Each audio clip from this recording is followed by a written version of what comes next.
అదే RTV app వార్తల్ని క్షణాల్లో చదివే అవకాశం ఉంటుంది. ఒక న్యూస్ పేపర్, ఒక టెలివిజన్ ఛానల్ మీ చేతుల్లో ఎప్పుడూ ఉంటాయి. మన కోడూరు రాజంపేట ప్రాంతం చెట్లకు చాలా ప్రసిద్ధి గాంచింది. ఒక చెట్టు నాటడాన్ని ఏం చేస్తాం మనము? ఆ చెట్టు పక్కన ఒక కట్టి కడతాం. ఎందుకు కడతాము?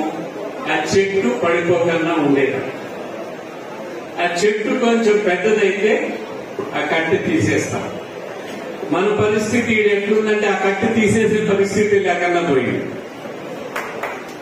మనము చెట్టు పెద్దది కావాలంటే మీరు క్రియాశీలకంగా మనం బలోపేతం కావాలి.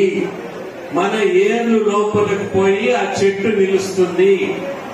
కార్యకర్తలు యాక్టివ్ గా లేకుండా ఉంటే, యాక్టివిటీ కాకుండా ఉంటే మనం ఎల్లకాలం వేరే వాళ్ళ కట్టెలు పట్టుకొని మనం నడిచేదానికి కుదరదు. మీరు నిర్ణయం తీసుకోవాలి.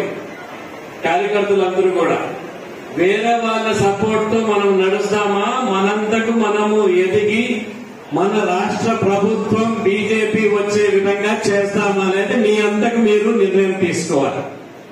దానికి క్రియాశీలక మీకు కూడా నమ్మకం లేనట్టుంది. లేక తప్పట్లన్నా నట్టలు కదా బీజేపీ వస్తుందంటే. ఇస్లామిక్ దేశాలు అతి ఉన్నతమైన పురస్కారం ఇచ్చారు. 5 దేశాలు ఇచ్చారు. ఆయన మైనారిటీస్ వ్యతిరేకమైతే ఎందుకు ఇస్తారు?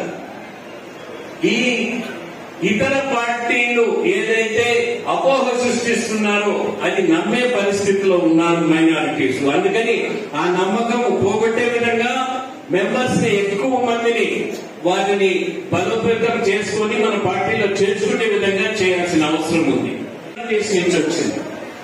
మైనారిటీస్ ఎంత ఎక్కువ మనము భారతీయ జనతా పార్టీ మనం తీసుకోగలుగుతామో దాన్ని తీసుకునే ప్రయత్నం అది కూడా చేయాల్సిన అవసరం ఖచ్చితంగా ఉంది. మైనారిటీస్ లో ఒక అపోహ సృష్టించింది ఇతర పార్టీ. ఆ అపోహని తొలగించాల్సిన బాధ్యత మన పైన ఉన్నది.